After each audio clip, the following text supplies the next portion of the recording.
Shalom. I'm Naama Rue. This is my husband, Rabbi David Rue. And we are going to be learning about the Shmita year. Can you tell us? The sabbatical year. There are several aspects of the Shmita, of the sabbatical year. One primary one is agricultural. The second primary one is monetary. Right now, we're going to start only with the agricultural ones because the monetary ones really apply only to the end of the Shmita year, which is more than a year away, whereas the agricultural ones can start relatively soon, just before the Shmita year begins. Before we jump in, I'm just going to say, I cannot garden in Israel the way I gardened when I lived in the United States. And I absolutely have to know these laws if I'm going to be growing food or even consuming food in the Holy Land. That's true. So the most common source that people point to for the laws of the Shmita is the beginning of Parshat Bahar, Vayikra Perek Chav, Leviticus chapter 25, verses 1 through 7. Vaydiber Hashem al Moshe b'Har Sinai lemor. God spoke to Moses on Har Sinai, saying, Deber al b'nei Yisrael, speak to the children of Israel, ve'amarta elehem, and you will tell them, Ki tavo el haaretz, when you enter the land, asher ani noten lachem, that I will give you, v'yashavta haaretz Shabbat laHashem, and the land will rest the Sabbath of God. By the way, the only time it says a mitzvah is to God is with Shmita and Shabbos. Sheish shanim tizra sadecha, for 6 years you will seed your field. V'sheish shanim tizmor karmecha, and for 6 years you will prune your vineyard. V'yasafta tevuata, and you will gather its produce. Ub'shana hashvi'it, and on the 7th year, Shabbat Shabbaton yeh la'aretz, it will be a sabbatical year for the land. Shabbat laHashem, a Sabbath to God. Sadcha lo tizra, you will not plant your field. V'charmacha lo tizmor, and you will not prune your vineyard. At Sefiach ketzircha lo tiktzor.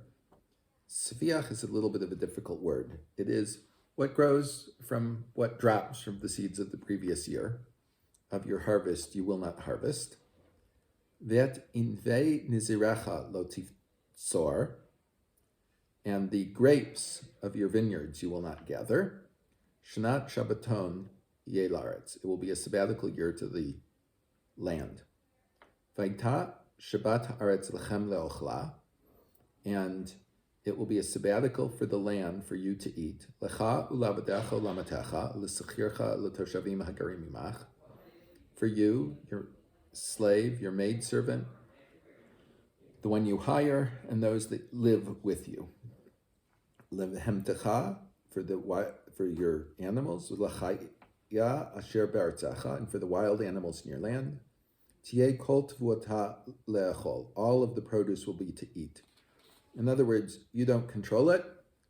This is now God's land. God is expressing his ownership of the land, and he's giving the produce to whomever, but you can't work it. And in Shemot Perek Chaf Gimel, Exodus chapter 23, verses 1 through 12, Sheish shanim tisra es artzecha ve'asafta et tevuata.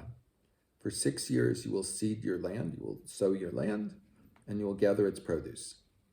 V'hashvi tishmatena v'netashta, and in the 7th year you will abandon it. Ve'achlu evyone amecha, and the poor of your land will eat it. V'yitrom tochal chayat hasadeh ken taseh lecharmecha lo zeitecha, and it will be raised up, and it will be eaten by the wild animals of the. This is for your field, and so you will do it to your vineyard and your grapes. The other in Bahar, we didn't mention vineyard and your olives. I'm sorry, we didn't mention olives, but here we have. Sheishet yamim taseh masecha, for 6 days you will do your work. Uviyom hashvi, and on the 7th day, tishbot, you will rest. Leman yenuach shorcha v'chomorcha, so that your ox and your donkey can rest. v'nafesh, and regenerate themselves, ben amatcha v'hager, the son of your maidservant and the stranger. There is a very close connection here between what Shabbat does and what Shmita does. The Sabbath is a weekly process of once every 7 days we have a day of rest, and the sabbatical year is once every 7 years we have a time of rest. These are the basic verses upon which all of the agricultural laws of Shmita are based. And you will note we're referring to fields, vineyards, and orchards of olives. These are the primary Torah obligations of the sabbatical year, and there will be rabbinic obligations based upon these things as well, but this is the basic line from which. And we've also been told that the produce isn't yours. The produce is God's. We're allowed to eat it. And there's also connection between our eating and the wild animals eating. So therefore, we have a concept that you're only allowed to eat the things of the sabbatical year as long as they're available for the wild animals to get as well. I cannot gather the things up, harvest my crop, so to speak, and then continue to eat it after the animals no longer have it. There are many aspects of all of these things that will be discussed, each one in its place and in its time, but this is the very most simple Torah source for these laws. So basically, after the Jews left Israel and then became slaves in Egypt and then came back to Israel, that's when they were receiving these laws. And so ever since the Jewish nation established themselves and the tribes in the land, these have been practiced for thousands of years. It has been unbroken. As long as there have been Jews living in Israel, this has been practiced. And there are some places where there has been an unbroken Jewish settlement. So yes, these laws have been practiced since 7 years after Yehoshua conquered the land. And then just like Shabbat is like observance of the law, but also an act of faith, when we don't plant produce during the Shemitah year, it's also an act of faith that God is going to provide us with all of our needs.